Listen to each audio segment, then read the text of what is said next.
Ще ви покажа метод за изчисляване на инерционния момент на ветло, на което производителя не е дал данни за инерционния момент. Методът е даден от фирма Rotax и е много точен. Изпробваме много пъти със същия метод се изчисляват инерционния момент на ветлата на фирма EPROPS. Значи ветлото трябва да е окачено, както е според таблицата, а ето така и в действителност. Трябва да е окачено на две въженца, горе на таван или на нещо друго. От центъра наляво и надясно разстоянието е по 152 мм и 4, което се равнява на 4 инча. Дължината на въжето, на двете въженца е 1830 мм, което се равнява на 72 инча. Първо ветлото се притегля на точна везна, защото после тези данни играят роля за изчисляване на инерционния момент.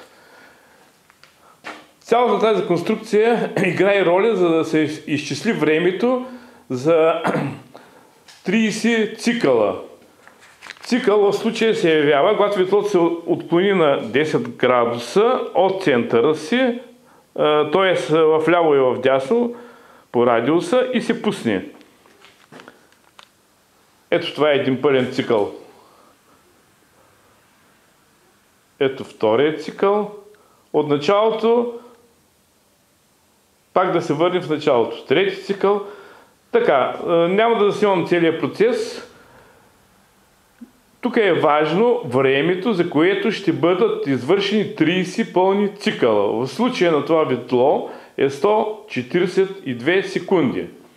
Отиваме обратно към компютъра. Търся табличката. Така, ето е табличката. Обръщам я, секунда. Така, ето е таблицата. Значи, в ляво на таблицата, по вертикалата са дадени теглата на самите ветла. Отгоре на таблицата са дадени времето за извършването на 30 цикъла. В случая ветлото е 3,630 грама за 142 секунди. 142 секунди, ето го къде е, тук. 3,6 кг е тук. Слизаме надолу.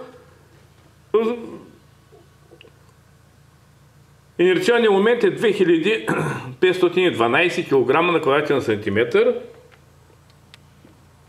Килограма по квадратен сантиметър, което в случая е напълно допустимо за А и Б редуктор на Rotax. Тоест, това трилопатно ветло на пипистрел може идеално да служи и да продължава да се лети с него без риск да се превиши инерционния момент. Втория опит, който беше, направих след като сложих зъбния венец. Ето това е зъбния венец към ветлото, заедно с фланеца. Общо тегло е 4845 грама. Извърши за 129 секунди 30 цикъла.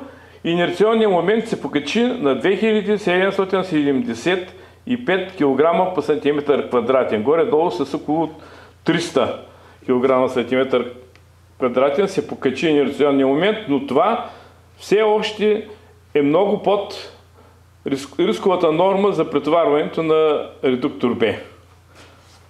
Това е от мен.